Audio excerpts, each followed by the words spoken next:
Mes chers concitoyens, mesdames et messieurs, nous nous retrouvons pour faire un point régulier sur la situation sanitaire de notre pays et sur les moyens que nous nous donnons pour réussir ensemble à y faire face. Cette situation, vous le savez, reste particulièrement fragile. Chaque jour, la France enregistre une moyenne de 20 000 nouvelles contaminations et 1 600 nouvelles hospitalisations avec, hélas, 320 personnes décédées. Ces chiffres, nous pourrions finir par nous y habituer. Soyons cependant conscients qu'ils sont très élevés et se traduisent par une pression majeure et qui ne faiblit pas sur nos structures hospitalières. Aujourd'hui, 6 malades sur 10 accueillis dans nos services de réanimation sont des malades de la Covid, ce qui oblige nombre de nos hôpitaux à décaler des soins moins urgents pour libérer des lits. Je veux à nouveau saluer l'engagement remarquable des soignants qui restent totalement mobilisés malgré la fatigue accumulée. J'étais encore hier à leur côté avec Olivier Véran dans un établissement d'Île-de-France et je ne cesserai de me préoccuper de leur mission et de leurs conditions de travail. Si la situation reste préoccupante, elle se distingue néanmoins de celle de beaucoup de nos voisins. Nous n'avons pas connu, au cours des dernières semaines, de nouvelles vagues épidémiques d'ampleur. Nos chiffres sont certes élevés, mais ils sont relativement stables.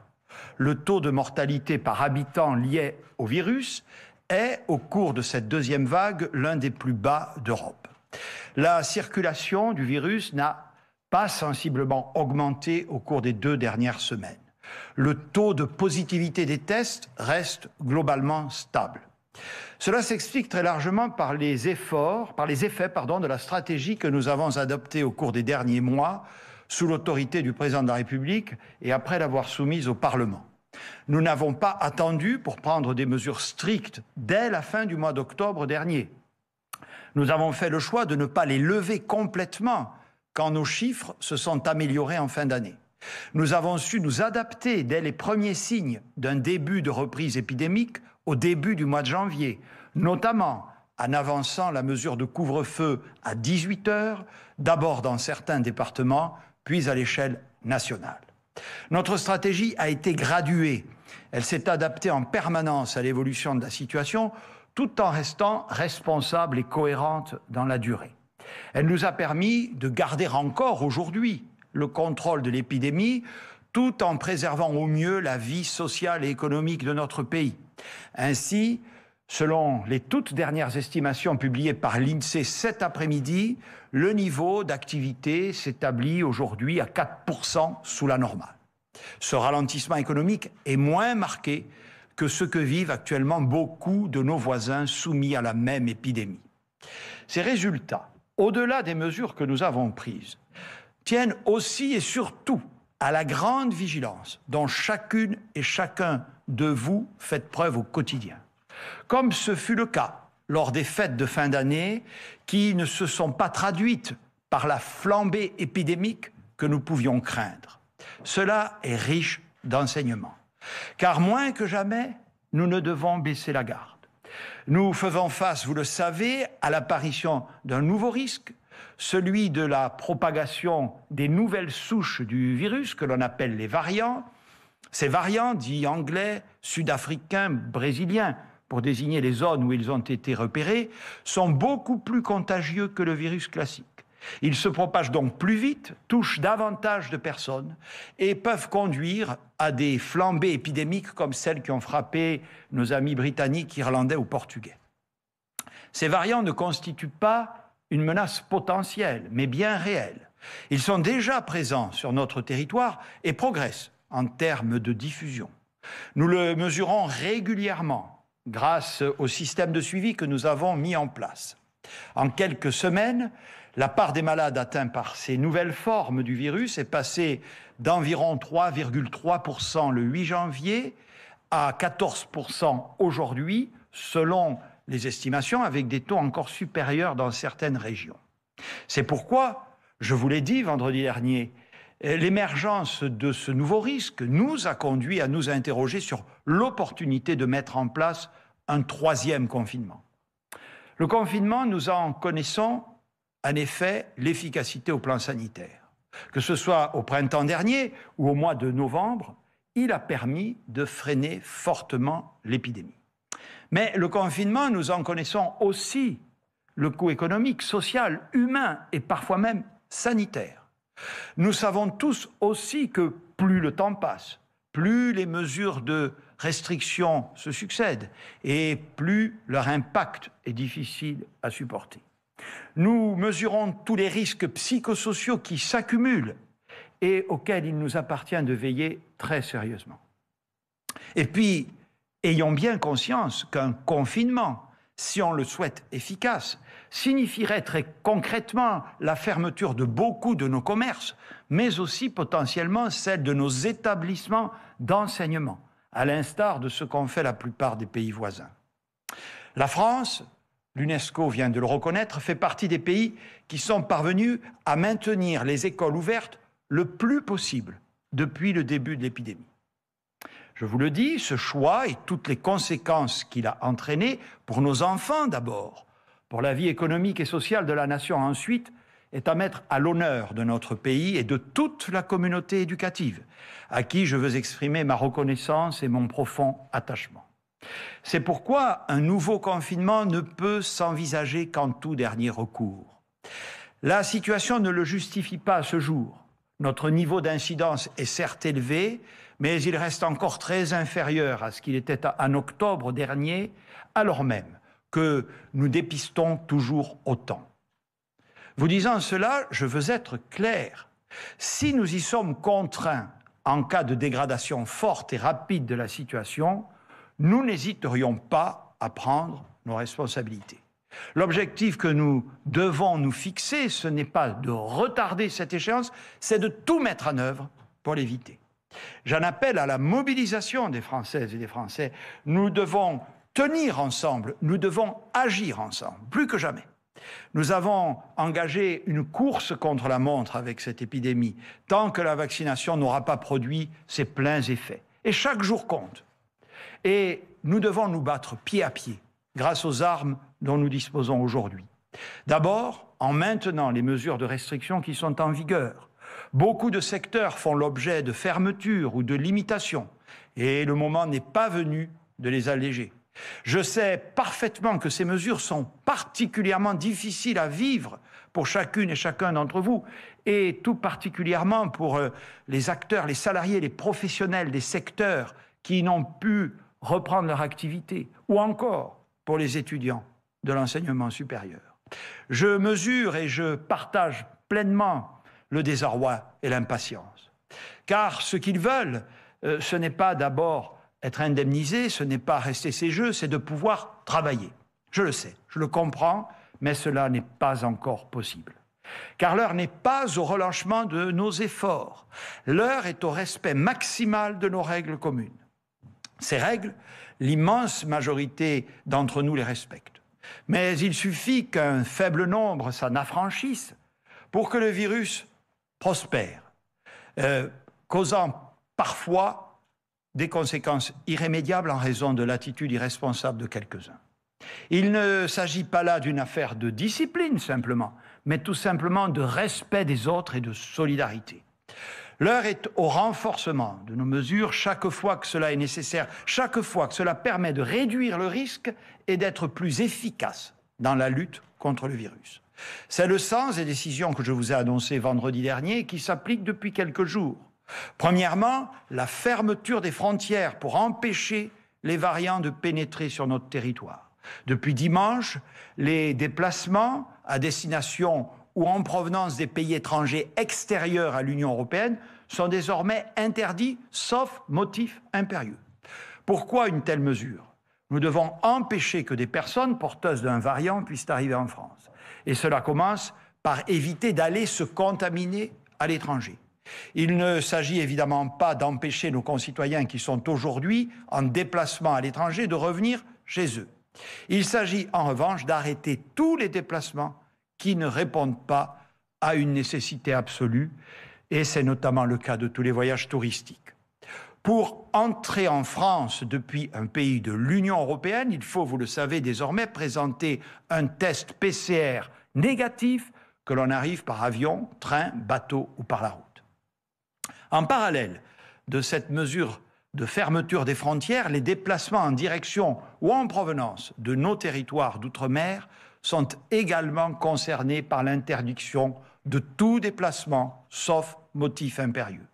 Nous ne le faisons pas pour nous protéger cette fois-ci d'un risque accru dans ces territoires, car l'épidémie y circule encore très modérément, mais au contraire pour les protéger d'un risque de contamination en provenance de la métropole ou de l'étranger, comme le montre la situation de Mayotte, qui a été durement frappée par le variant sud-africain et où nous avons décidé aujourd'hui d'une mesure de confinement généralisée.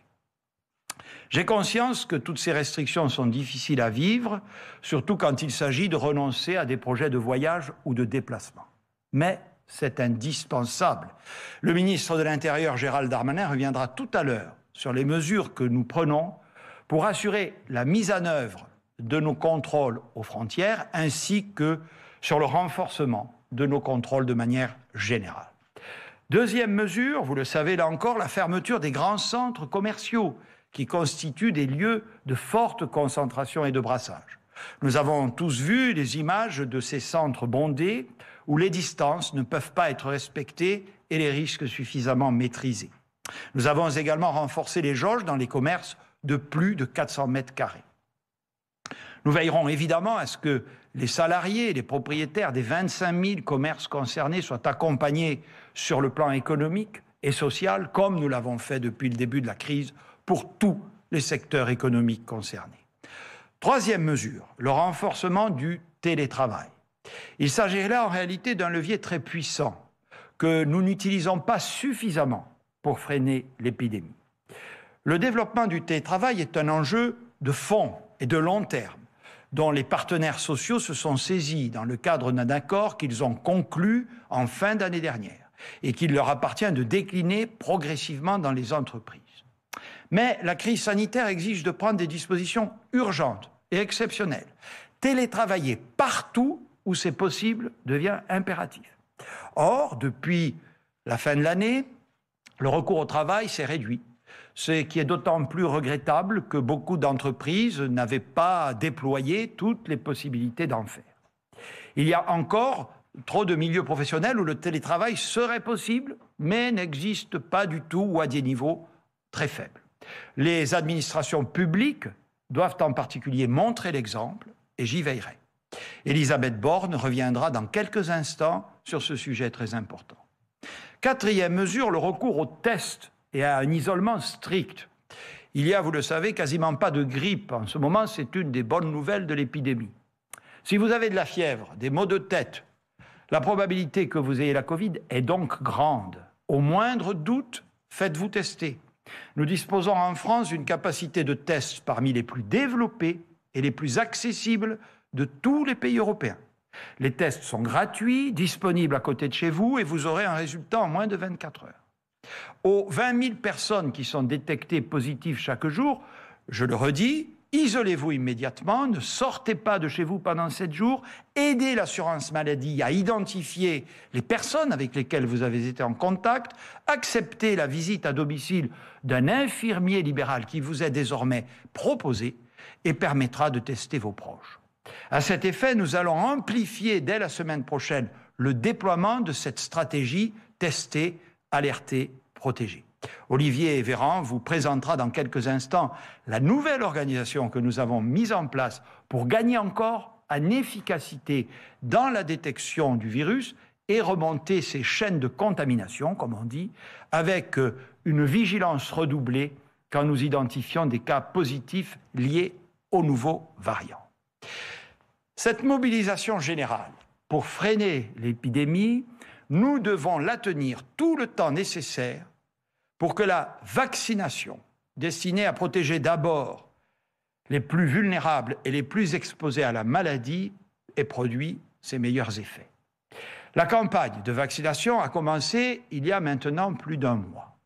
La route est encore longue, mais nous avons déjà atteint et même dépassé les premiers objectifs que nous nous étions fixés.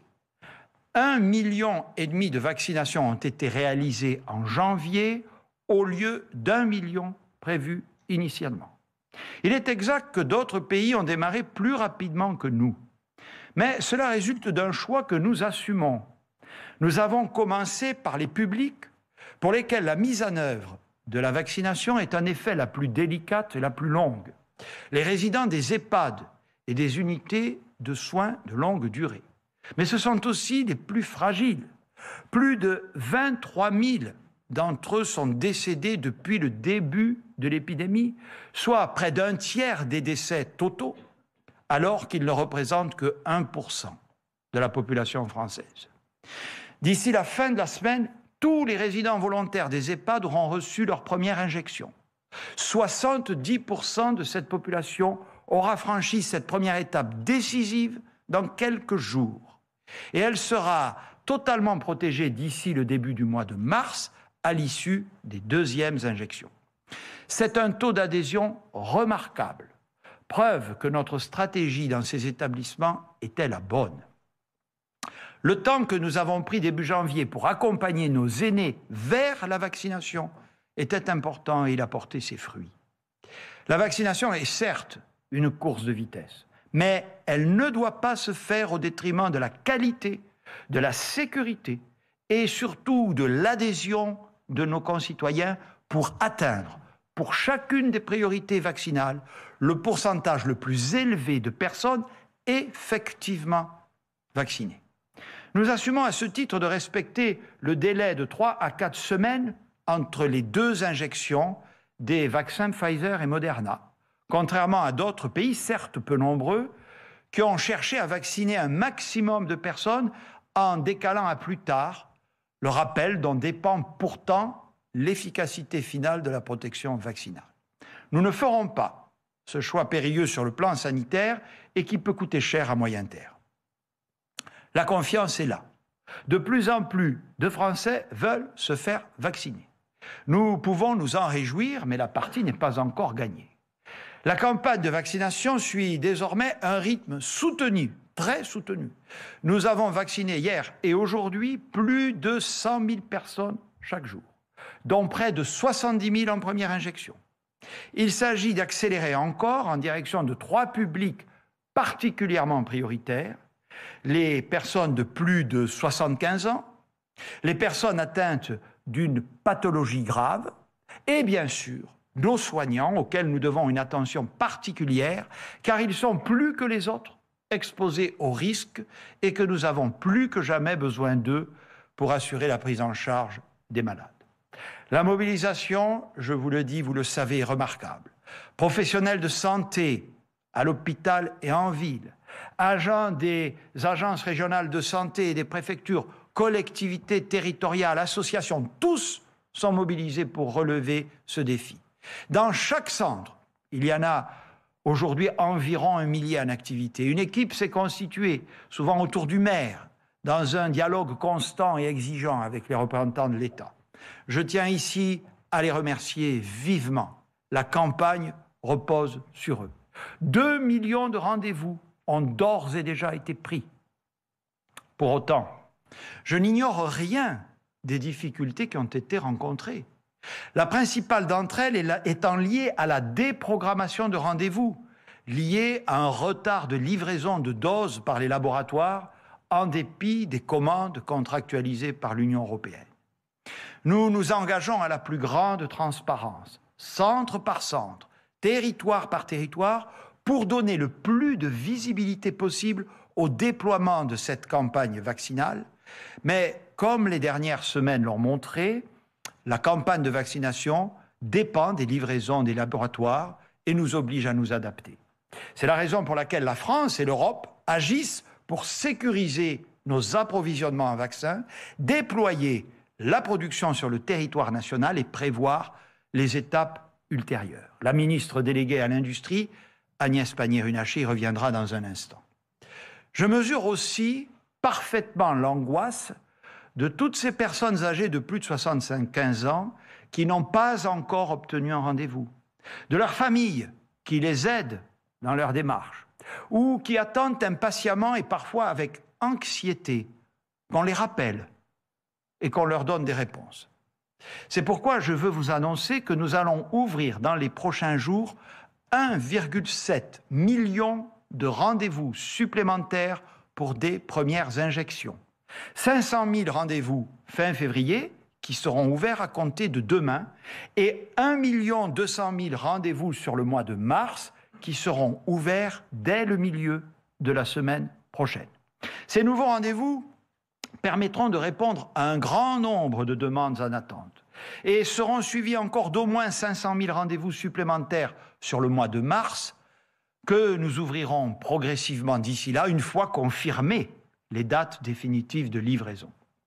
D'ici avril, nous atteindrons ainsi l'objectif fixé par le président de la République d'avoir proposé la vaccination à toutes les personnes de plus de 75 ans volontaires, et il faut qu'elles soient les plus nombreuses possibles, ainsi qu'aux personnes de moins de 75 ans atteintes de comorbidités graves. Par ailleurs, nous gardons pour objectif de proposer la vaccination à toutes les personnes de plus de 65 ans d'ici le mois de mai et d'avoir couvert tous les Français adultes d'ici la fin de l'été. S'agissant plus spécifiquement des personnes âgées de plus de 65 ans et présentant des comorbidités les rendant plus vulnérables à la maladie, je vous rappelle qu'elles peuvent d'ores et déjà se faire vacciner si elles ont l'une des affections ou pathologies parmi les plus graves qui figurent sur le site du ministère de la Santé. Enfin, comme vous le savez, la Haute Autorité de Santé a autorisé hier l'utilisation d'un nouveau vaccin en France, le vaccin AstraZeneca.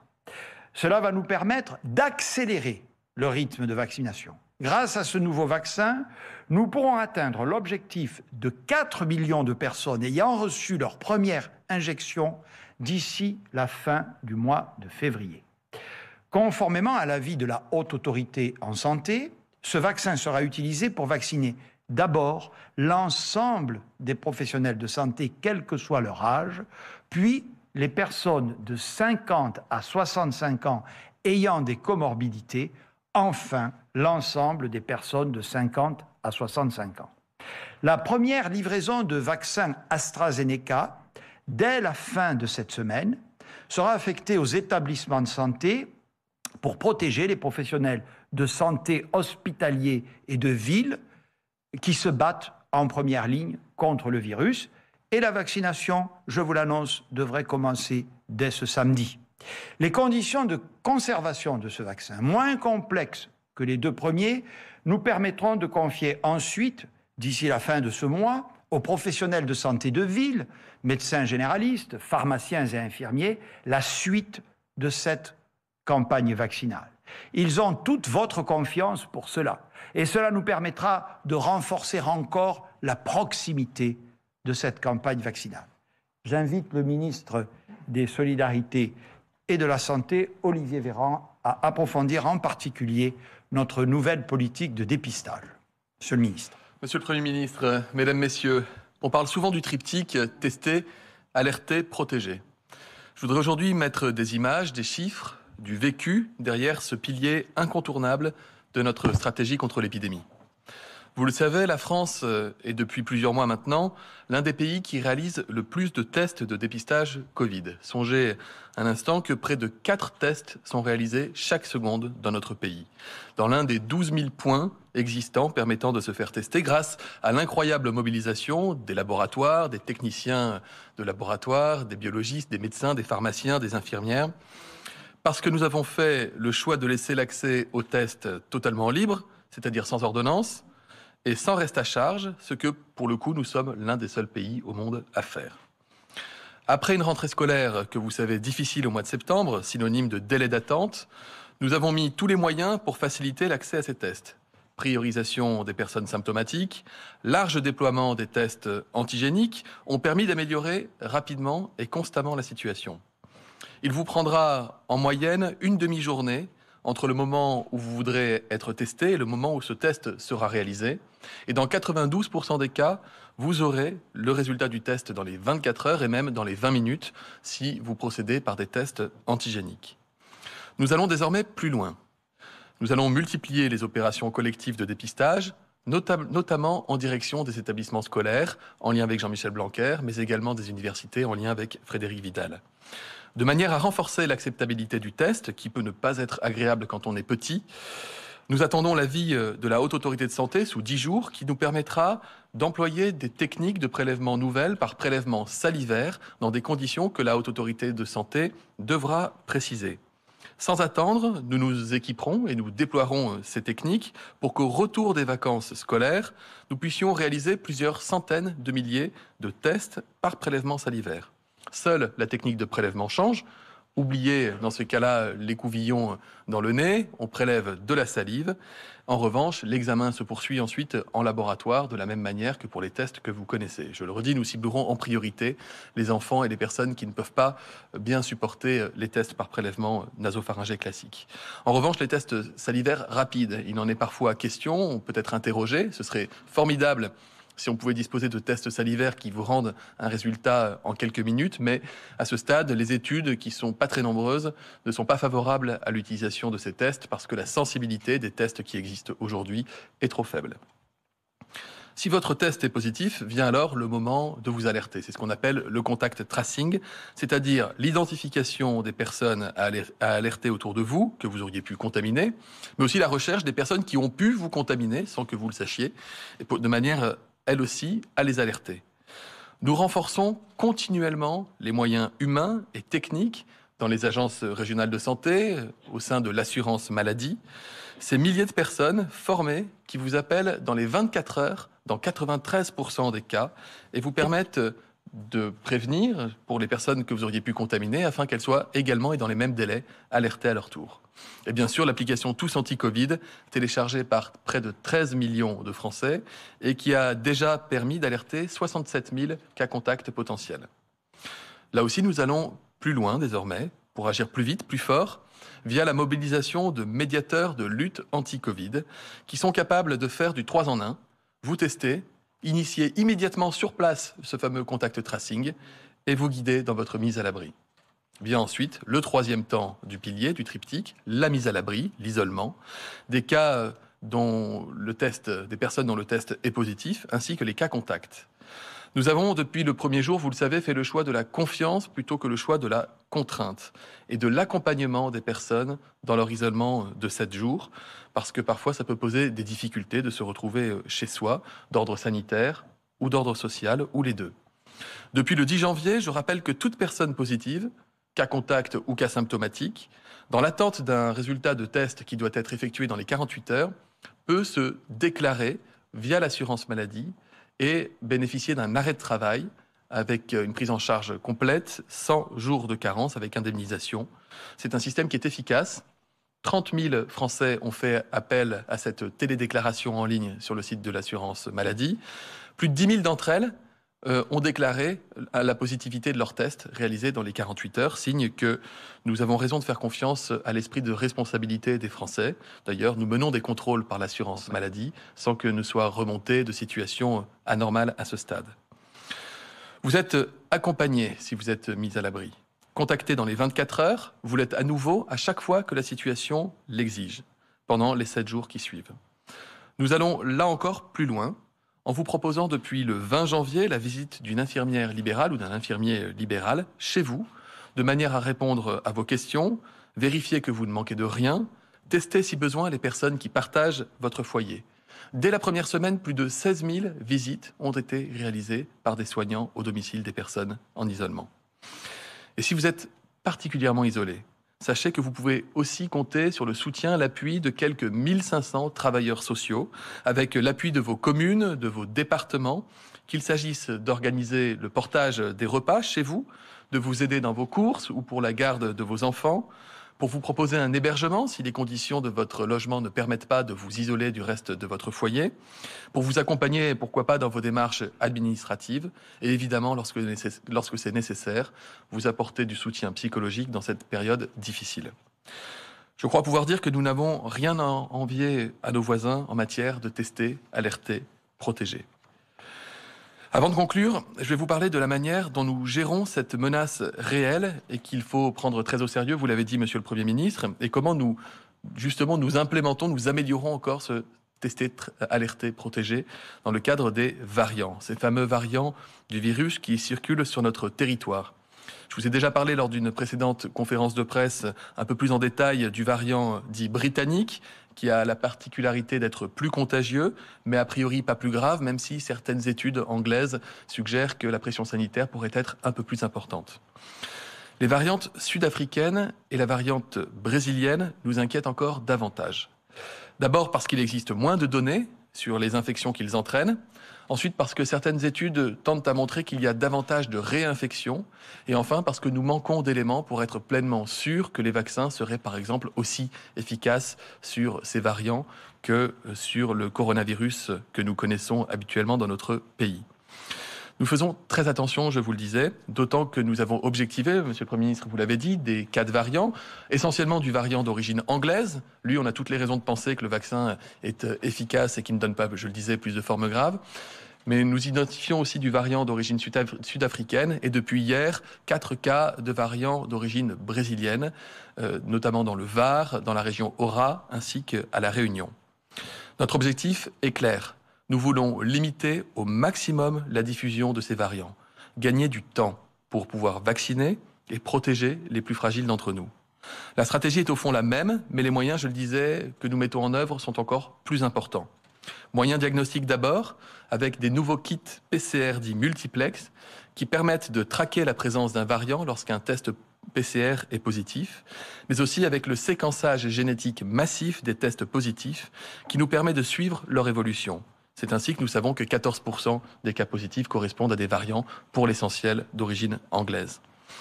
Une fois diagnostiqué, un patient atteint de variants est contacté sans aucun délai par des professionnels qui sont spécialement formés, de façon à identifier les conditions de leur contamination et identifier les cas contacts et enfin protéger tout le monde et casser les chaînes de contamination.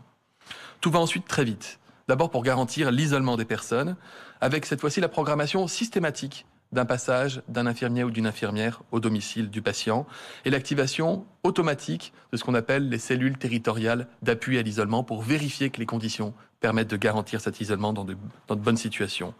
À la fin des 7 jours d'isolement, la personne devra encore, pendant 7 jours complémentaires, limiter le plus possible ses contacts, porter un masque chirurgical et être particulièrement attentive à tous les détails. Dans un certain nombre de situations, il est arrivé qu'un patient revenant de l'étranger et dont les conditions d'acceptabilité de la mise à l'abri n'étaient pas assurées, soit comme la loi l'autorise et sur un décret individuel, un arrêté préfectoral individuel, mis sous isolement contraint et encore davantage accompagné. Je le redis, les variants, parce qu'ils sont plus contagieux, sont amenés à remplacer progressivement le Covid-19 dans la forme que nous connaissons.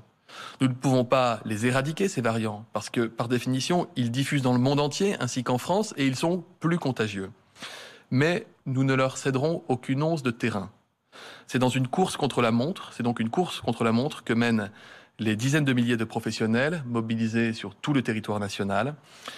Et c'est une course contre la montre que vous nous aidez à mener, en respectant les gestes barrières, en vous faisant tester au moindre doute, en participant au contact tracing lorsque vous êtes appelé, en restant chez vous si vous êtes malade ou cas contact. Il n'y a rien qui relève du détail. Tout compte si nous voulons tenir ensemble. Merci beaucoup, Monsieur le ministre des Solidarités et de la Santé. J'invite Gérald Darmanin, ministre de l'Intérieur, à vous présenter l'application des dispositifs de contrôle et de protection de notre pays que nous avons mis en œuvre. Monsieur le ministre. Merci, Monsieur le Premier ministre, Mesdames et Messieurs. Vendredi dernier, le Premier ministre a annoncé des mesures supplémentaires au couvre-feu pour lutter contre l'épidémie. Monsieur le Premier ministre vient de les rappeler. Et il m'a demandé d'appliquer une rigoureuse application de ces règles qui, je le sais, demandent des efforts et des renoncements pour beaucoup d'entre nous. Mais ces efforts ne doivent pas être ruinés par les dérapages de quelques-uns. Et c'est pourquoi, dès samedi dernier, les contrôles ont été intensifiés de manière très significative et continueront de l'être dans les prochains jours. Je voudrais d'ailleurs remercier les préfets, leurs équipes, les policiers, les gendarmes, les policiers municipaux qui, mobilisés dans des proportions renforcées pour appliquer ces mesures de fermeté, sont tous les jours sur le terrain. Il s'agit tout d'abord des règles de couvre-feu et des contrôles qui portent sur les déplacements entre 18h et 6h du matin. Le renforcement de ces contrôles s'est traduit immédiatement par des chiffres. Le nombre de ces contrôles a augmenté de 39% le week-end dernier par rapport au week-end précédent. Les verbalisations ont augmenté de 53%. Je rappelle que depuis le début du couvre-feu, c'est-à-dire le 15 décembre, quasiment 1,9 million de contrôles ont été faits par les policiers et les gendarmes et 177 000 amendes ont été notifiées. Je rappelle qu'elles s'élèvent à 135 € par personne. Par ailleurs, les nouvelles règles qui s'appliquent au commerce, comme la limitation de la fréquentation d'une jauge stricte fixée à 10 mètres carrés par client désormais, la fermeture de certains centres commerciaux ont été particulièrement contrôlés et continueront de l'être. Avec les services du ministère de l'économie, des finances et de la relance, les policiers, les gendarmes et les préfets travaillent au contrôle de 1264 établissements recevant du public, par exemple, qui ont fait l'objet de ce contrôle ce week-end, 2 fois plus que le week-end précédent. Nous avons encore pu être témoins avec Bruno Le Maire, avec Agnès Pannier, d'une trop forte affluence dans certains commerces. Nous l'avons rappelé que l'implication et la responsabilité de tous les responsables de ces commerces pour appliquer les normes sanitaires dans leurs établissements est très important. Les contrôles se tiendront encore ce week-end pour pouvoir le rappeler.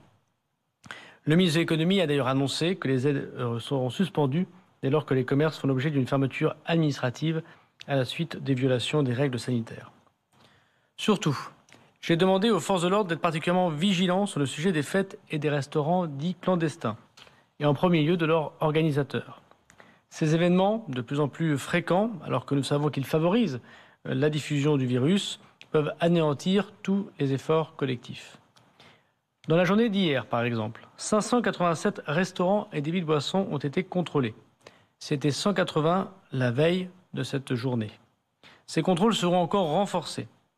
Et je voudrais dire qu'ils ont fait naître une réponse ferme à la fois de la justice et bien sûr des services du ministère de l'Intérieur. 190 rassemblements festifs ont été démantelés par les forces de l'ordre par exemple et ont conduit à 208 interpellations et 156 ont donné lieu à des poursuites pénales. Contrôler la propagation du virus, c'est également, et c'est mon deuxième point, contrôler évidemment nos frontières à la suite des annonces qu'a rappelé Monsieur le Premier ministre. Toute entrée en France et toute sortie de notre territoire à destination ou en provenance d'un pays extérieur à l'espace européen est interdite, sauf motif impérieux. Depuis lundi, depuis le début de cette mesure, les services de la police aux frontières, que je voudrais remercier, sont pleinement mobilisés dans les aéroports pour contrôler ces vols internationaux. 729 passagers au départ n'ont par exemple pas été autorisés pendant 2 jours à prendre leur avion parce qu'ils ne voyageaient pas avec ces fameux motifs impérieux. 41 passagers arrivant en France n'ont pas été admis sur le territoire national pour des raisons similaires. Par ailleurs, avec le ministre des Transports, M. Djebari, nous veillons à ce que les compagnies aériennes effectuent avec sérieux et responsabilité le contrôle des motifs de déplacement et la présentation d'un test PCR négatif. Le gouvernement n'a pas hésité et n'hésitera pas à sanctionner durement les compagnies aériennes peu scrupuleuses sur la réalisation de ces contrôles qui leur incombent en première intention, avant les contrôles réalisés bien sûr par la police aux frontières.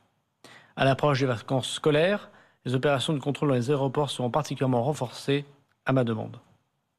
Ces mesures sont contraignantes, mais elles produisent des résultats. Depuis la mi-janvier, les dispositions prises pour limiter les déplacements internationaux ont permis de diviser par plus de 3 le flux de passagers des vols en provenance ou en direction de pays extérieurs à l'Union européenne. Nous sommes passés de 65 000 passagers jour à 20 000 passagers jour. Ainsi, limiter les brassages de population qui favorisent la propagation du coronavirus. Enfin, nous avons considérablement renforcé notre dispositif aux frontières terrestres. Depuis samedi, en effet, toute entrée en France à partir d'un pays de l'Union européenne est conditionnée à la présentation d'un test PCR négatif de moins de 72 heures, sauf pour les routiers et les frontaliers. Dès le week-end dernier, des policiers et des gendarmes se sont déployés à nos frontières pour contrôler les axes routiers, mais aussi les lignes ferroviaires internationales. Au total, c'est quasiment 6 000 femmes et hommes de la police nationale et de la gendarmerie qui sont engagés à nos frontières terrestres, notamment pour s'assurer que les passagers en provenance des pays voisins sont en possession d'un test PCR négatif. Depuis lundi, 102 000 personnes ont été contrôlées à ces frontières, 680 ont été verbalisées d'une amende pour défaut de test PCR. Je sais que ces contrôles peuvent faire naître dans le quotidien, notamment pour les frontaliers, des difficultés. J'ai eu des échanges avec mes homologues, notamment mon homologue belge ce matin, afin de les limiter. Mais ces contrôles doivent pouvoir continuer de côté ou de l'autre de la frontière pour limiter, évidemment, les arrivées sur notre sol. La période que nous traversons est évidemment difficile et elle demande des efforts. En premier lieu aux policiers, aux gendarmes et aux services de l'État que je remercie. Aux Français, qui pour l'immense majorité d'entre eux respectent les règles édictées. Seules ces règles peuvent, à ce stade, nous permettre en effet de maîtriser l'épidémie. Elle implique la mobilisation des services du ministère de l'Intérieur et sous l'autorité de Monsieur le Premier ministre et continueront aujourd'hui, demain et les autres jours à pouvoir nous protéger. Merci. Merci beaucoup, Monsieur le Ministre. J'invite Elisabeth Borne, ministre du Travail, de l'Emploi et de l'Insertion, à évoquer devant vous le très important sujet du télétravail. Madame la Ministre. Merci, Monsieur le Premier ministre. Depuis le début du mois de novembre, le télétravail doit être la règle pour toutes les activités qui le permettent. Cela signifie que si vous pouvez réaliser toutes vos activités à distance, vous devez être en télétravail 5 jours sur 5. Aujourd'hui, près d'un tiers des actifs en France peuvent télétravailler facilement et donc participer à la lutte contre le virus en télétravaillant. Il apparaît toutefois que le recours au télétravail s'érode progressivement depuis fin novembre. Ainsi, selon la dernière enquête réalisée pour le ministère du Travail, parmi les actifs pouvant facilement télétravailler, 64% seulement ont télétravaillé au moins partiellement la semaine dernière, contre 70% début novembre, soit une baisse de 6 points. 30% seulement de ceux qui peuvent télétravailler à 100% le faisaient, contre 45% début novembre, soit une baisse de 15 points. Je sais que nous demandons un effort considérable aux salariés et que pour beaucoup, le télétravail est difficile à vivre. Mais nous n'avons pas le choix. Il faut nous remobiliser car le télétravail est un levier essentiel pour limiter la circulation du virus. Une étude récente menée par le professeur Arnaud Fontanet indique que les risques de contamination sont diminués de 20% pour les personnes qui sont en télétravail partiel et de 30% pour celles qui sont à temps complet. Nous n'entendons pas revenir sur les règles actuelles. C'est sur leur application effective par toutes les entreprises et par tous les salariés qu'il est indispensable de progresser. C'est pourquoi je demande à chaque entreprise de se mobiliser sans délai sur les 2 priorités suivantes. La première, c'est de réduire la part des salariés qui ne télétravaillent pas du tout. Les enquêtes dont nous disposons nous montrent qu'au moins un tiers des salariés dont les postes sont télétravaillables ne télétravaillent pas du tout. Notre objectif, c'est que ces quelques 2,5 millions de salariés se mettent ou se remettent à télétravailler. La deuxième priorité, c'est que les salariés qui télétravaillent aujourd'hui 1, 2 ou 3 jours par semaine fassent au moins un jour de télétravail en plus. Chaque jour compte. S'agissant des salariés qui télétravaillent à 100%, nous maintenons la possibilité de revenir sur le lieu de travail un jour par semaine pour celles et ceux qui en expriment le besoin, notamment s'ils souffrent d'isolement. Il est important de leur redonner des moments de lien social. Mais cela doit rester une soupape en cas de nécessité.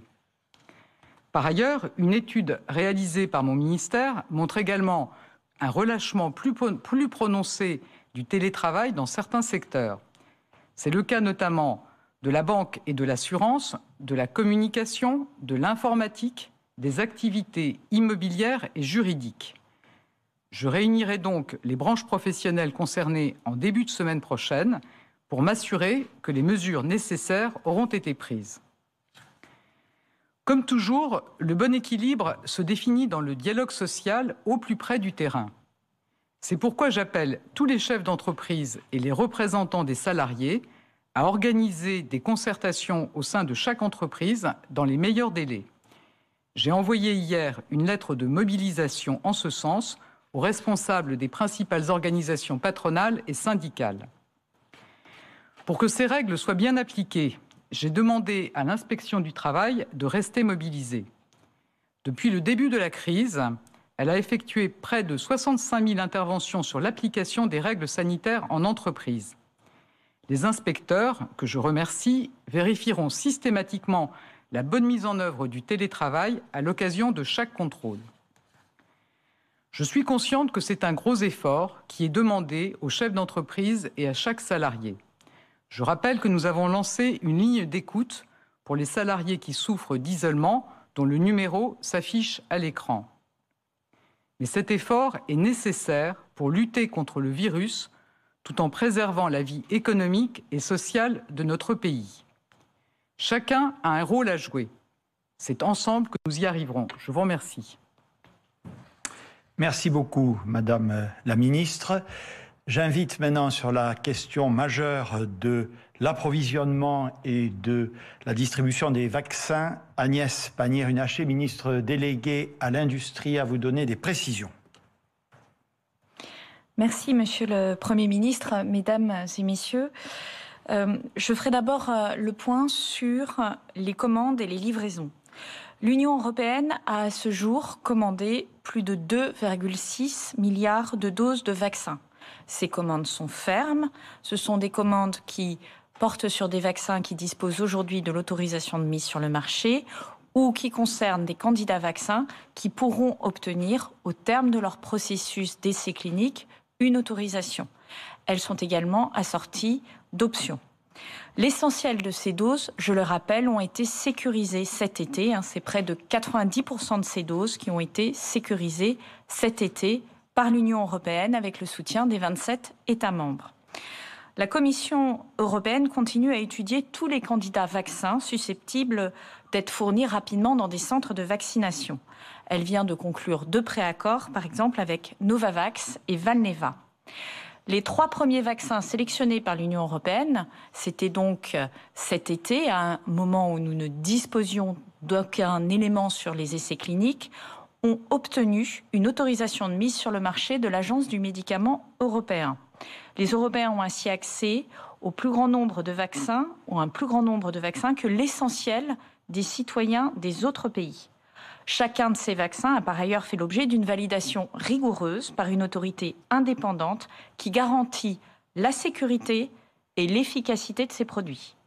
2 nouveaux laboratoires, Janssen et Novavax, viennent d'entrer en discussion avec l'Agence du médicament européen et espèrent obtenir l'approbation de leurs vaccins dans les prochaines semaines. En parallèle, nous nous sommes assurés pour chacun de ces vaccins que la production puisse être réalisée en Europe. L'enjeu est de garantir dans la durée notre indépendance d'approvisionnement. C'est ainsi que l'essentiel des doses aujourd'hui qui sont acheminées vers la France sont produites en Europe et en Europe. Compte tenu de ces perspectives, je peux donc vous confirmer que la France sera en situation de vacciner tous les adultes qui le souhaitent d'ici la fin de l'été, comme cela a été indiqué par le Président de la République et par le Premier ministre. Je veux également redire une chose. Mettre au point des vaccins efficaces et fabriquer des millions de doses en moins d'1 an est une prouesse scientifique, technologique et industrielle. Cela n'a jamais été réalisé de mémoire d'homme. Nous sommes maintenant dans une phase de montée en puissance de la production. Cette montée en puissance de la production conditionne l'augmentation de nos livraisons. Cette phase de massification de la fabrication, et notamment les transferts de technologies qui sont nécessaires, sont une phase délicate et critique. C'est pour cela qu'il faut s'attendre à des phases de mise au point, de ralentissement, puis d'accélération des productions dans les sites de fabrication, comme nous l'avons vécu récemment dans les sites de BioNTech, de Moderna et d'AstraZeneca. Ces tensions sur la production sont traitées par les équipes européennes et par les équipes françaises avec la plus grande fermeté, ce qui paraît évidemment normal. D'abord, nous travaillons étroitement avec les laboratoires et les industriels pour les aider à augmenter leur capacité de production, à multiplier les lieux de production. C'est le sens de la réunion qui s'est tenue mardi soir autour du Président de la République. Deuxièmement, nous contrôlons et auditons les usines, en particulier celles qui peuvent présenter des difficultés, pour nous assurer et prendre la mesure de ces difficultés et accompagner les industriels. Troisièmement, nous contrôlons désormais les doses exportées en dehors de l'Union européenne. Enfin, nous veillons à ce que les contrats soient respectés et que les doses qui ne peuvent être livrées depuis les usines européennes soient, le cas échéant, livrées depuis d'autres sites de production. il y a la négociation sur les livraisons et la négociation sur les sites de production. Il ne faut pas mélanger les deux. Nous devons maintenant mobiliser toutes les entreprises qui en ont la capacité pour produire des vaccins. Produire un vaccin ou un nouveau vaccin pour des milliards de personnes, qui est un concentré de connaissances scientifiques et qui repose pour les vaccins à ARN messager comme celui dont nous disposons aujourd'hui, ceux dont nous disposons aujourd'hui, BioNTech et Moderna, c'est-à-dire des technologies nouvelles, ça ne se fait pas en claquant dans les doigts. Il faut habituellement 18 à 30 mois pour réaliser ce travail. La France contribuera à produire, dès les prochains mois, 4 vaccins en France. Le Moderna à partir du mois de mars. Le BioNTech à partir du mois d'avril. Le CureVac, si ce vaccin reçoit son autorisation de mise sur le marché, à partir du mois de mai. Et le Sanofi à partir du mois de juin. Ceci est le fruit d'un travail entamé dès juin dernier, 2020, par le gouvernement, s'agissant des vaccins Moderna, BioNTech et CureVac, puisque nous avons accompagné et financé les lignes de production dans 3 sites industriels français qui vont accueillir ces productions. Sous l'impulsion du président de la République, nous continuons à mobiliser les laboratoires et les industriels pour mettre en place de nouvelles capacités de production. L'engagement de Sanofi à produire 100 millions de doses en 2021 pour BioNTech, annoncé courant janvier, est un exemple de coopération que nous avons organisé et que nous souhaitons renouveler. Pour ce faire, un commando vaccin sous ma responsabilité directe, qui réunit des experts du privé et du public, est en contact permanent avec l'ensemble des acteurs de la production afin de mobiliser tous les leviers pour produire plus et plus vite. Nous le faisons en lien avec la Commission européenne qui vient d'annoncer la mise en place d'une task force d'industrialisation et de soutien à la production de vaccins sous l'égide des commissaires Kyriakides et Breton. Tous les laboratoires et sous-traitants sur le territoire national ont répondu présents pour participer à cette mission. C'est grâce à cette méthode d'action coordonnée que les pays de l'Union européenne sortiront ensemble de cette crise qui ne connaît pas de frontières. Merci beaucoup, Madame la Ministre. Mes chers concitoyens, gérer une crise sanitaire, une crise inédite, une crise qui évolue à l'image des variants, c'est forcément concilier plusieurs paramètres, plusieurs critères et rechercher le bon point d'équilibre en sachant que celui-ci évolue nécessairement au fil du temps et de l'évolution de la maladie elle-même. Mais de tous ces critères à prendre en compte, celui que nous avons toujours privilégié, c'est le critère sanitaire, c'est la protection de votre santé.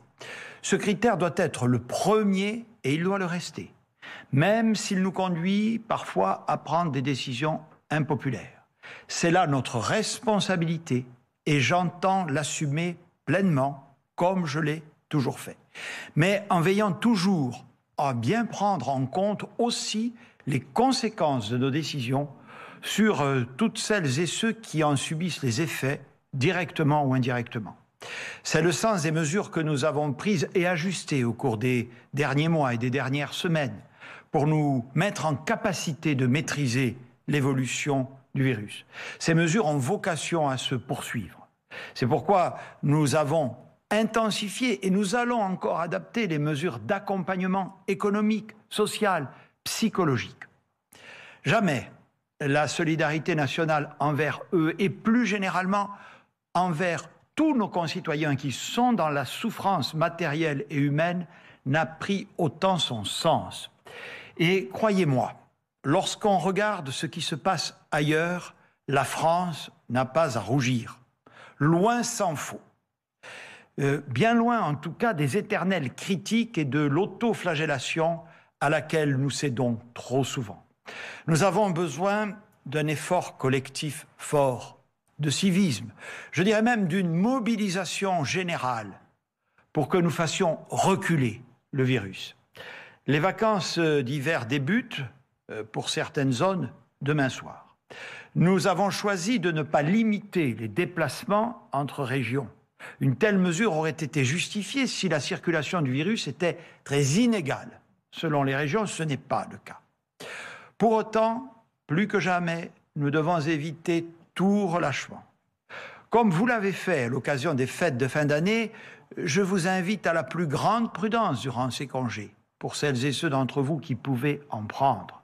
Vous faire tester, vous isoler au moindre doute, appliquer les gestes barrières, respecter les règles communes. Plus que jamais, ces bonnes pratiques quotidiennes sont au cœur du combat contre la pandémie. Surtout si nous avons la volonté commune d'éviter un nouveau confinement, c'est-à-dire de fermer nos commerces ou nos écoles. Surtout si nous avons la volonté commune de soulager nos soignants et nos services hospitaliers. Nous sommes engagés depuis des mois, mes chers concitoyens, dans un long combat. Un combat qui va durer, qui n'est pas terminé, qui suppose résistance et persévérance, sens de la solidarité et des responsabilités. Et je sais que nous en sommes parfaitement capables. Nous l'avons prouvé et nous le prouverons encore. Il faut tenir ensemble. Je vous remercie. Et nous nous tenons prêts, mesdames et messieurs, avec les ministres, à répondre à vos questions. Bonjour, Loïc Besson, BFM TV. Monsieur le Premier ministre, que dites-vous aux Français qui s'apprêtent à partir en vacances et qui ont peur d'un nouveau confinement pendant qu'ils y sont? Parce que vous avez parlé de la situation, elle est constante, mais elle est progressive en termes de contamination, dont de plus en plus de variants susceptibles de tout accélérer. Il y a déjà des centres hospitaliers qui s'apprêtent à déprogrammer. À partir de quel seuil précis estimez-vous qu'un nouveau confinement se justifierait? Et puis j'en profite pour demander une petite précision sur les contrôles aux frontières terrestres, parce que c'est une question que beaucoup se posent.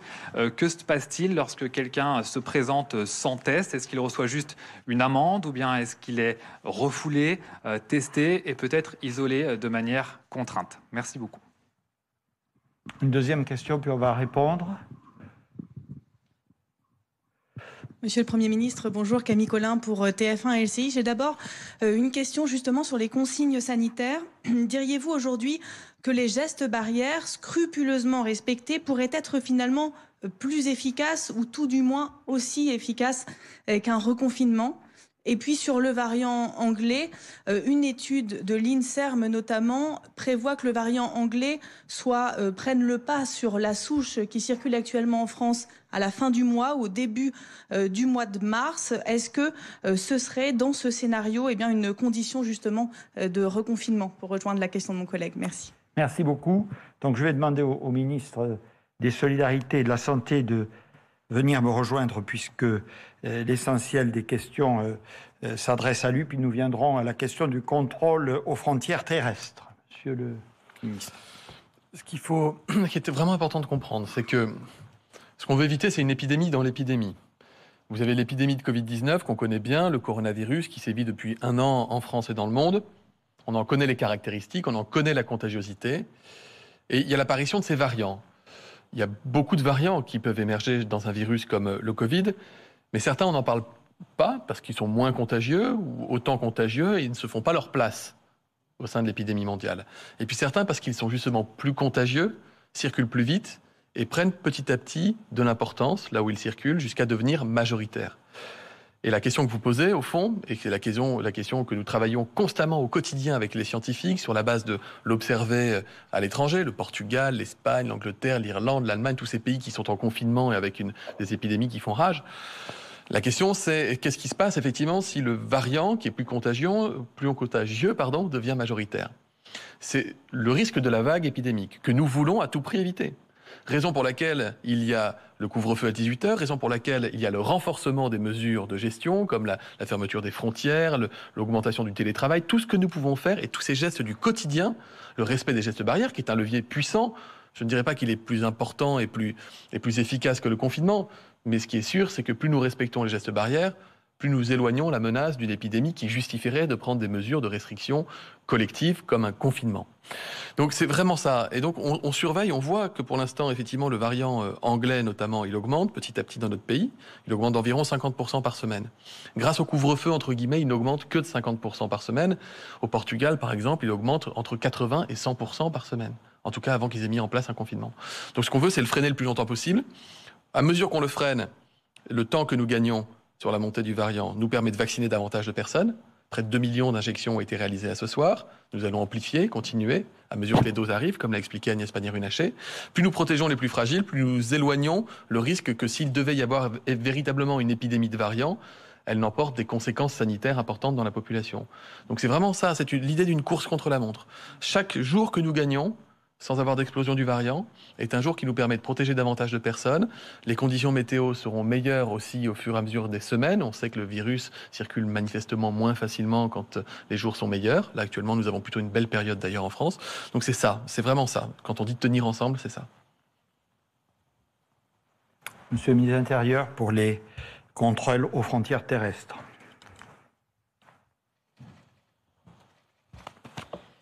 Oui, alors il y a plusieurs types effectivement de cas. D'abord, à ces frontières terrestres, est-ce qu'il s'agit de citoyens français binational ou français? Évidemment, nous ne pouvons pas refouler les citoyens français, même s'ils n'avaient pas de test et qui voudraient rentrer sur le territoire national. Mais évidemment, une amende est prise, ainsi effectivement qu'une incitation très forte à s'isoler. S'il s'agit de personnes qui sont en dehors de l'Union européenne ou de citoyens européens mais qui ne sont pas des frontaliers, une instruction du Premier ministre va être prise, et le droit européen nous le permet, éviter les admissions sur le sol national, et donc ne pas les faire rentrer sur le territoire national. Et puis évidemment, il y a des exceptions que j'ai évoquées, les frontaliers et les routiers, qui ne sont pas soumis à ce sujet, même s'ils peuvent effectivement être contrôlés dans le flux des passages terrestres des véhicules. Je rappelle d'ailleurs que pour les étrangers qui viendraient de l'extérieur de l'Union européenne, ils peuvent, eux, ne pas être admis du tout sur le territoire national et réadmis dans leur pays. C'est le cas notamment, évidemment, dans le cas des aéroports ou dans des grands trafics internationaux. Oui, d'abord, je voudrais redire que par rapport aux vacances, je voudrais répondre à une question que vous ne m'avez pas posée. Puisque vous avez dans cette question évoqué la perspective d'un confinement qui surviendrait pendant que les gens sont en vacances, ce qui est une perspective qu'on ne peut pas effectivement exclure. Notre intention, bien sûr, est d'autoriser les gens à regagner dans ces conditions leur domicile. Je dis ça parce que c'est une question que vous n'avez pas posée, mais qui revient de manière régulière et que je voulais donc clarifier devant vous. Bonsoir Monsieur le Premier ministre, Jérémy Baudot pour Europe 1. Il y a eu donc ces derniers jours une promesse de vaccination pour tous les adultes à l'été. Est-ce que cette promesse ne risque pas de créer des déceptions? Est-ce qu'il n'y a pas un risque de déception et finalement un risque politique à faire ce type de promesse? Vous en seriez, ainsi que le président comptable. Et puis pour compléter la question de mon confrère de BFM TV sur un possible reconfinement, on comprend donc que cette option est possible. Vous avez noté probablement l'anxiété que l'attente, l'incertitude crée chez de très nombreux Français. On a vécu une séquence il y a une dizaine de jours où on a tous collectivement cru qu'il y aurait un reconfinement imminent, on dit certains, ou un reconfinement serré, a dit notamment l'un de vos ministres. Est-ce que vous donnerez des signes dans les jours précédents? Je fais juste une parenthèse pour dire que ce n'était pas uniquement la presse qui a inventé ça. Ce que la presse a relayé, c'était évidemment les conseillers et les ministres qui en parlaient. Merci beaucoup.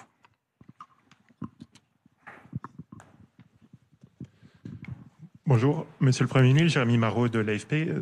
Quelques questions juste pour les services de l'AFP. Vous tablez sur 4 millions de personnes vaccinées à la fin février. Des chiffres dont on dispose, on comprend que 8 millions de doses seront reçues par la France à cette période-là. Comment est-ce qu'on peut expliquer ce delta, même si l'on comprend bien qu'une partie de ces doses, de ce delta, sera pour la deuxième injection? Une question sur les traitements. Est-ce qu'il y a des espoirs en la matière? Est-ce que la recherche française, qui avait été un peu plus à la peine sur les vaccins, a des espoirs d'être cette fois-ci en pointe sur la question des traitements? Et enfin, vous avez annoncé 500 000 rendez-vous qui seront ouverts d'ici demain. Est-ce que ce sont les 500 000 mêmes qui avaient été annoncés, qui auraient dû être ouverts la semaine dernière? Très bien. J'invite le ministre de la Santé parce que l'essentiel des questions le concerne. Simplement par rapport à la question d'Europe 1, sur le reconfinement par reconfinement que vous avez évoqué, en réalité ce qui crée de l'anxiété, messieurs, dames, comme toujours, c'est le virus et ses incertitudes. Bon. Donc, effectivement, face à la situation actuelle, qu'il y ait eu des interrogations, je n'ai fait état dans mon intervention, je l'ai dit vendredi, sur la perspective ou la possibilité de reconfiner, je vous le confirme. Je vous le confirme. J'ai également indiqué, nous avons dit que malheureusement cette perspective n'avait pas disparu.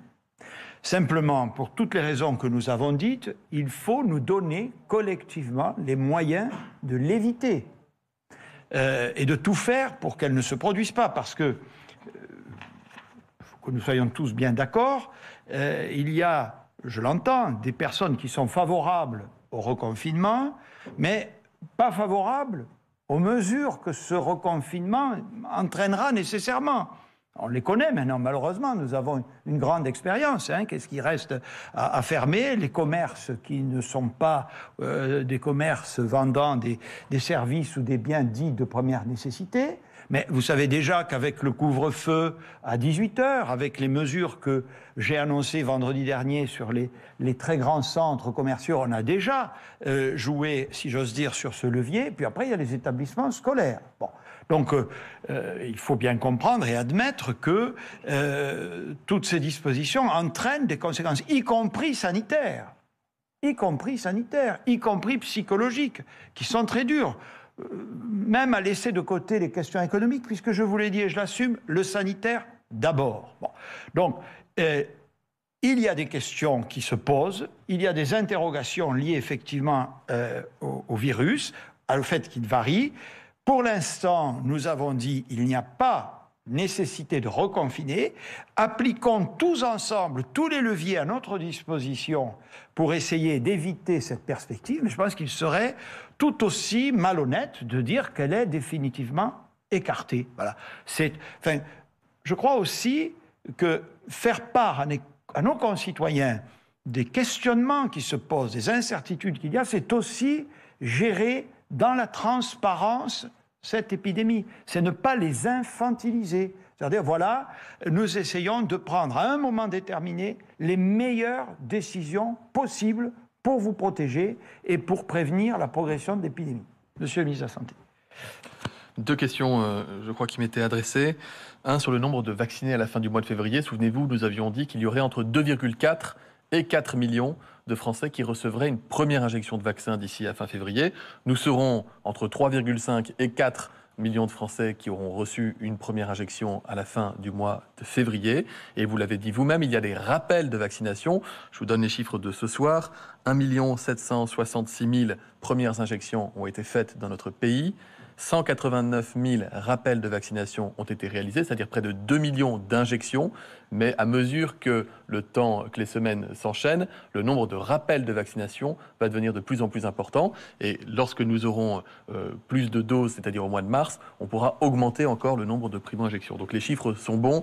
Et je rappelle que nous ne gardons aucun vaccin dans aucun centre national. Tout est déployé dans les territoires. Je vais vous donner un exemple. Nous serons livrés normalement demain soir avec les premières doses d'AstraZeneca, 250 000 doses de vaccin AstraZeneca. Après-demain, ces doses seront dispatchées dans les 100 hôpitaux pivots du territoire national. Et j'ai réuni ce midi l'ensemble du monde hospitalier qui gère et qui pilote la politique de vaccination, en visio, je vous rassure.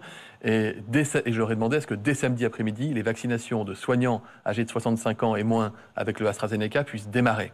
Donc on sera, pour le coup, dans un démarrage extrêmement rapide parce que tout est prêt et tout est mis en place et ça fonctionne bien.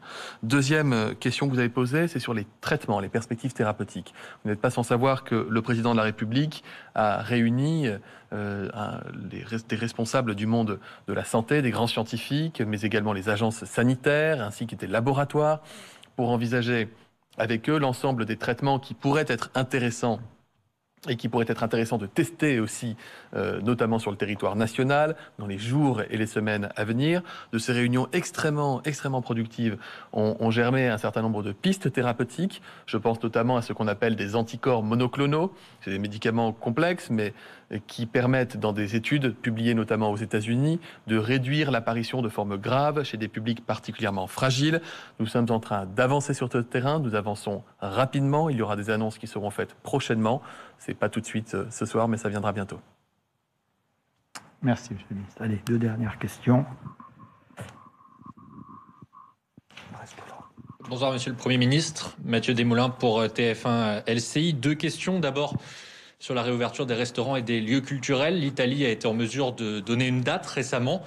est-ce qu'à défaut de donner une date de réouverture, vous pouvez au moins leur donner une perspective d'éclaircie? Et puis une question aussi sur les vacances. Vous avez parlé d'un appel à la prudence, mais les Français pourront éventuellement être confrontés à des embouteillages liés au chassé-croisé entre les différentes zones. Le week-end dernier, plusieurs personnes coincées dans les bouchons ont été verbalisées. Est-ce qu'à l'occasion d'un chassé-croisé, il y aura une tolérance? Merci beaucoup. Bonsoir, Romain Cluzel pour RMC. Une petite précision concernant notamment les variants brésiliens. Vous avez annoncé plusieurs cas détectés en France. Par vous pouvez nous expliquer d'où venaient ces personnes? Est-ce qu'elles venaient d'un voyage à l'étranger? Est-ce que des cas contacts ont été recensés suite à cette détection? Par ailleurs, est-ce qu'on sait si le vaccin AstraZeneca est efficace par rapport à ce variant brésilien et sud-africain? Une toute dernière précision, le vaccin AstraZeneca, pour l'instant, n'est pas recommandé pour les plus de 65 ans. Vous attendiez des données plus précises. Est-ce que vous savez à peu près quand vous pourrez avoir des nouvelles données qui permettraient d'éclaircir ce point? Merci. Merci beaucoup. Alors, je demande au ministre de la Santé de s'approcher à nouveau. Simplement sur les lieux culturels et les restaurants et les perspectives qui ont été demandées. Bon, donc, c'est clair, pour l'instant, il n'y a pas de perspective à court terme. Bon. Nous travaillons avec eux parce que les ministres concernés, les professionnels nous disent souvent, écoutez, on préférerait que vous nous donniez une perspective même très éloignée plutôt que d'aller d'étape en étape. Bon. J'ai déjà indiqué en tout cas que, je l'ai dit parce que vous pourriez aussi poser la question pour les stations de ski, je leur ai dit que de toute façon le mois de février était définitivement compromis. La seule chose que je suis en mesure de vous dire, c'est que la ministre de la Culture, Roselyne Bachelot, travaille avec les professionnels et sans doute à établir une distinction entre les établissements recevant du public culturel dits circulants, d'accord, c'est-à-dire pas où on est assis dans un lieu clos, par exemple les musées, où on pourrait avoir effectivement, dans ce souci de prévisibilité, une ouverture plus anticipée de ces ERP que des autres. D'accord ? Bon. Donc, ceci, on y travaille. On va essayer de leur donner de la visibilité, mais vous comprenez que la situation actuelle dans laquelle nous nous trouvons, il ne serait pas raisonnable de ma part de parler de réouverture. Les gens diront là, pour le coup, n'y comprendraient plus rien. Bon. Donc, oui à des travaux pour donner des perspectives, non pour annoncer ce soir des dates précises. Monsieur le ministre de la Santé. J'étais en train de regarder une situation pratique pour pouvoir être précis sur la question du variant, parce que je trouve que c'est intéressant de voir comment fonctionnent les équipes des ARS et de l'assurance maladie. Quand je disais mettre des images, des chiffres derrière ce qu'on appelle le contact tracing. Par exemple, il y a un des cas de variant brésilien identifié, qui est une femme qui revenait de Manaus, au Brésil, où vous savez que sévit une épidémie importante avec du variant brésilien. Elle n'est pas rentrée directement en France, elle a fait Manaus-São Paulo, São Paulo-Francfort, Francfort-Paris, Paris-Marseille. Elle avait été testée avant le départ, quelques jours auparavant, mais elle est arrivée en Allemagne en l'occurrence et pas en France. Le détail est important parce que les protocoles n'étaient pas forcément identiques. Elle a présenté des symptômes peu après son arrivée en France, s'est fait tester, s'est révélée positive. Comme il y avait une alerte sur la possibilité qu'il y ait des variants brésiliens, c'était les premiers jours où il était vraiment question de ces variants. Elle a été mise en isolement strict avec visite d'infirmières à domicile, intervention des cellules territoriales d'appui à l'isolement, j'en parlais tout à l'heure, pour apporter tout le soutien sanitaire, social et vérifier que les conditions étaient bonnes. Le contact tracing a été fait par l'ARS immédiatement. Une autre personne a été identifiée qui avait voyagé avec elle, qui a également été isolée comme cas contact. Et un certain nombre de cas contacts autour de ces deux personnes ont été placés à l'isolement, le temps de pouvoir tester tout le monde. Et en l'occurrence, il n'y a pas de chaîne de contamination. Un autre cas de variant, de personnes atteintes de variant brésilien, je le disais, dans la région Auvergne-Rhône-Alpes, est une personne qui avait voyagé et qui travaille dans les hôpitaux de Genève. Donc l'ARS, cette fois-ci de la région Auvergne-Rhône-Alpes, a identifié immédiatement des cas contacts au sein de l'hôpital où cette personne travaille. 10 personnes sont positives en attente de recherche de variants. Et à chaque fois qu'il y a une suspicion parce qu'il y a un déplacement ou parce qu'il y a un contact avec une personne qui a été en déplacement dans une zone où on peut trouver du variant, non seulement l'isolement est vraiment strict avec un accompagnement important, mais il est procédé à un séquençage génétique, c'est-à-dire qu'une fois que la PCR est positive, le test est positif, on va vérifier s'il s'agit du variant ou non. Dans le doute, on fait comme si c'était un variant. Et lorsque c'est confirmé, eh bien, on l'annonce comme je l'ai fait là.